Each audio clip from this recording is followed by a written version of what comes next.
Welcome to Our Girl Relationships. On this channel, we talk about problems people face in their day-to-day lives. Let's start with a video. I'm a 34-year-old man, and I came across this high-maintenance woman, 31, at a party thrown by a mutual friend. To be honest, I was awestruck at her first sight, as she was beyond perfection. I asked my friend who had thrown that party to introduce me to her. He told me that she was not easy at all, and it was better for me to just leave her alone, but I could not. I sent her a drink, and of course I got her attention. I went to her and told her that she was looking great and if we could dance together. She told me that she was already busy with her friends and appreciated me for the drink. The whole evening, I could not take my eyes off her. I was desperate to find her on social media but was not able to. I called that mutual friend and asked if he could at least tell me about her social accounts. He forwarded the links to her IDS and I sent requests immediately. She added me, and I knew I was not going to give up. I started replying to her stories and sending her texts now and then hoping for a reply. One very fine day she replied, and I swear it felt like it was the best day on earth. We started talking, but she never seemed interested. I gathered courage and asked her out, to which she said yes, and I was all set to plan a grand dinner for her. I thought it was my chance to impress her, so I was going to make sure that everything was perfect. We had a great time, and she was evidently impressed. We started dating soon after that and hung out almost every day. As we grew closer, I learned that she was a bit self-obsessed and liked things her way. She was also very moody, and everything depended on her mood. She could be very cheerful one moment and enraged at another. She would be very loving one day and seem like she never cared the next day. I had to put constant effort to keep up with her because she was very demanding in every way. Being an accountant in a reputable company, I earned very well and spoiled her with gifts and surprises now and then. Our relationship could get tiring, but it was worth it because I thought that she was perfect. It had been around 8 months since we were in a relationship, and we had not moved in together. I asked her about it, and she told me that she would think about it. We were watching Netflix, and I asked her when we were moving in together, and she lost her temper. She told me that she could not let anyone invade her space and loved her privacy more than anything, so it was never going to happen. I was shocked at her reaction and did not talk about it again. I went to the washroom after some time and found a t-shirt there, which did not belong to her as I had never seen her wearing it. I asked her to whom the t-shirt belonged, and she yelled that it was hers and I should not doubt her. My girlfriend called me and told me that she wanted to see me as soon as possible. I told her that I could see her in the evening as it was a very busy day in the office. When we met in the evening, she told me that she was worried and needed my help. She told me that she was going to start her own boutique, but lacked a few $1,000s. She told me that it was her dream, but it felt like it was never going to turn into reality. I told her that I had savings, but those were not enough as we recently had gone on a road trip. She told me that I could take a loan from my company and that she would help me repay once her boutique was launched. I was shocked to hear that and told her that I was not going to do that and I would not be put under pressure. She told me that I never loved her and only cared about my position and left. I tried to follow her, but she fled in a taxi. I called her hundreds of times, but she did not respond. I texted her that I was going to transfer whatever savings I had to her account and would contribute a good amount of money every month until her boutique was set up, but she kept insisting that I take a loan. I tried to make her understand, but then let her be. I called my girlfriend again and begged her not to make me do that. I could easily leave her and move on, and also had tried, but I was attached to her and had to take care of her. She was still standing with her demand and told me that she was not going to talk to me until I took the loan. I knew I could not step back, so I went to my boss and requested a loan. As soon as I got the loan, I transferred the amount to her account. She was very happy and told me that I was invited to her place as she was going to prepare a dinner that evening for me. I was happy to help her, but was worried as I was now in debt. I went to her place for dinner. She was very grateful and thanked me so many times, telling me that I was the best man in the world. I do not know where this relationship is heading, as her demands are increasing day by day. It makes me happy to help her or fulfill her wishes, but at the same time, I have to manage my finances and life, which are getting messed up with every passing day. It was our anniversary, and my girlfriend told me that she had planned a celebration at her place and had also invited someone to surprise me. I was very excited and thought it was going to be one of her parents, as she had not introduced me to her family yet. I asked her if her parents were coming over because I wanted to look perfect, but she told me that it was someone I didn't know. I was convinced that it was going to be someone famous, as my girlfriend seemed excited. I told her that I would be there and would love to see who was waiting for me. I got ready and was very excited. It had been a year since we started dating, and I felt like it was the best year of my life.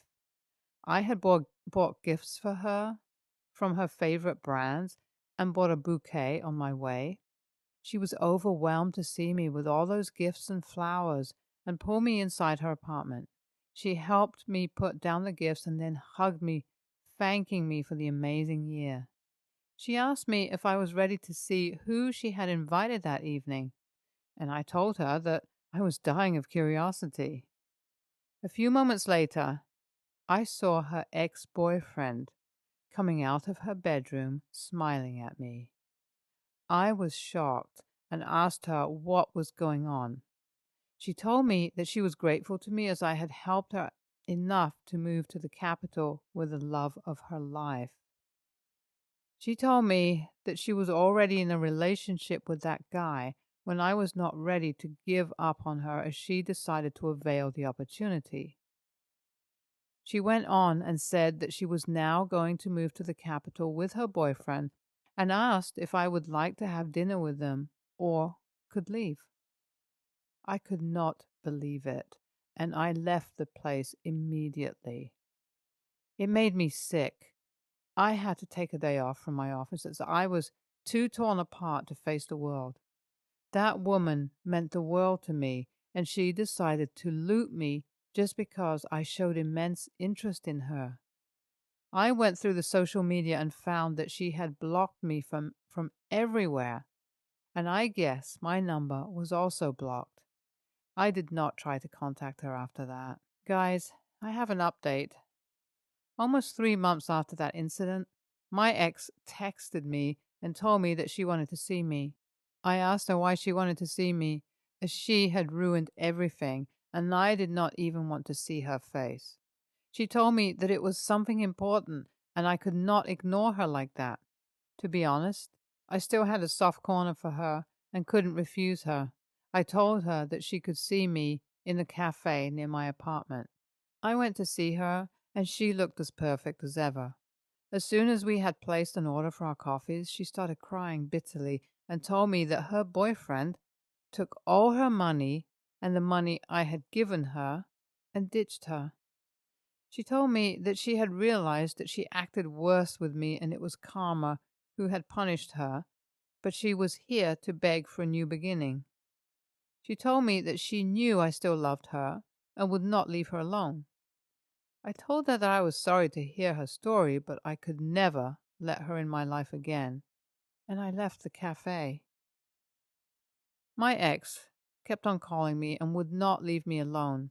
I had told her several times that there was no way we were ever getting back together, as what she had done was the worst thing. She would apologize and beg for another chance, but how could I trust her now? Maybe she was still lying and was looking for another handsome amount of money. Maybe she still did not break up with her boyfriend. It was just another trap. I tried to make her understand, but she was not ready to listen, so I had to report to the police. I filed a complaint against her for harassing me and told her that if she tried to contact me again, cops were going to deal with her. She did not disturb me after that, and I'm glad that she's left me alone. NTA. But how did OP stay that blind for a whole year? I mean, you can just feel the presence of another person, but OP stayed clueless until his ex revealed her boyfriend. This explains why she was not ready to move in with OP, as she had to manage both the relationships. OP could be more vigilant, and taking the loan from the company for his girlfriend's boutique was so stupid of OP. OP's ex was an a-hole, and I do not understand how she had the guts to return and beg for reconciliation. She managed to cheat OP for the whole year, looted him, and then shamelessly revealed her relationship. Even if karma had hit her and her boyfriend taught her a lesson, how she expected OP to accept her and forget what she had done to him? She is pathetic. Next story. I'm a 20-year-old woman, and I'm now dealing with a problem concerning a friend of mine. I'm a college student with a large social circle. Because of this, there are a few people in my circle that I don't know well enough. One of them is this girl named Talia. Talia happens to be very rich. We didn't find out until recently. We didn't realize it because she never presented herself as wealthier than those around her. She didn't wear expensive clothes, she didn't overspend, and she seemed to live her life as a middle-class person at best. My best friend, Jada, was scrolling through Talia's Instagram when she came upon her brother. Her brother uploaded a picture of their beautiful mansion on Instagram, revealing their wealth. To me, this was just an odd thing to discover, but Jada was visibly unhappy. When our friend group goes out to places like restaurants or clubs, we always share the bill evenly. Jada was outraged to find that Talia was rich, since she felt Talia had enough money to cover everyone, but decided to keep this information hidden. When I told her that she wasn't entitled to Talia's money, Jada became enraged. She said it was the principle, and Talia was wrong for pretending to be poor. She then confronted Talia in our group chat. Talia has not answered since.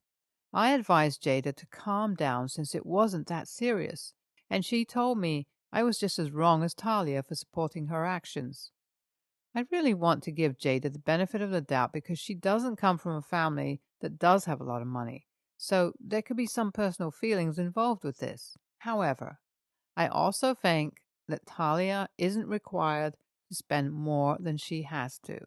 So, AITA? I don't know anyone involved, but I'm inclined to say that Talia is not pretending to be poor. I think she's being modest. Not even sure I would say that. To protect herself from people just like Jada who think that she's personal ATM. Either way, no matter the reason, yeah, no, Jada is not entitled to Talia's money or any generosity, nor is Talia obligated to be generous to her. And not only that, there's no mention of Talia's actual situation. It seems like Jada has no idea what Talia's family dynamics are like, so she could just be another kid trying to make it through this world. I mean, yeah, there is probably privilege. Example, she probably has a cushion a lot of people may not have. But to assume that Talia has access to any of her family's wealth to begin with, and then to take it a step further, for Jada to believe that she's entitled to that access and that wealth, is utter horseshit. And it deserves to be called out. NTA. NTA. Jada needs to get a grip. She isn't entitled to anybody's money, no matter how much money they have. She's found a picture on Instagram. So what? It shows, if the picture is true, we all know people lie on social media, that Talia's parents are potentially rich.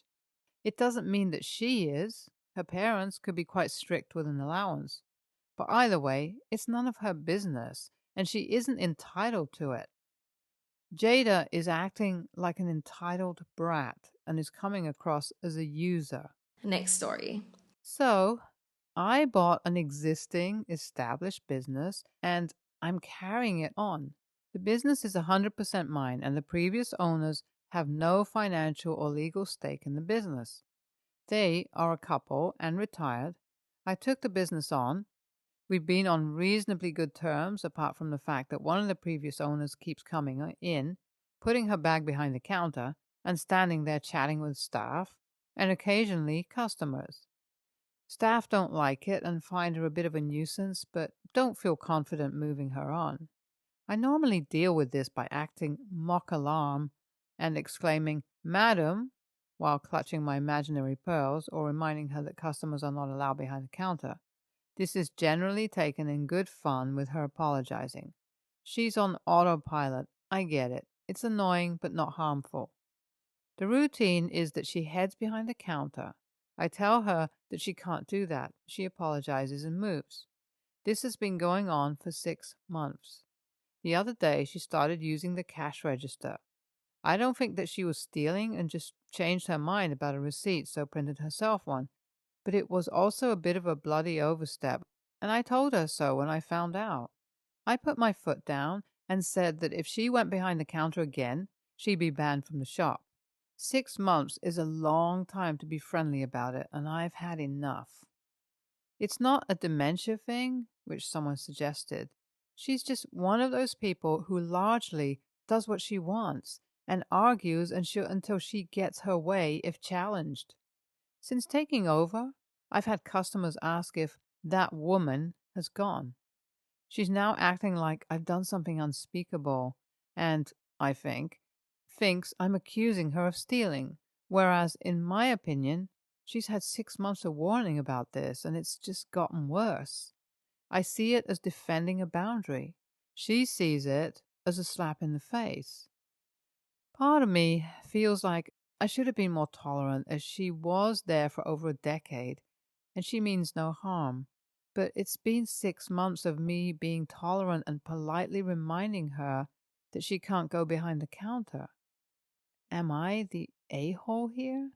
NTA, it's been 6 months. I understand that she may be on autopilot, but she's no longer the owner, and that is no longer her establishment. Keep being polite because she hasn't done anything wrong, but start being a bit more firm with her. It'll take her time, but she'll get it. Also, think about sitting down with her privately and discussing your concerns about the optics of her being behind the counter as a customer.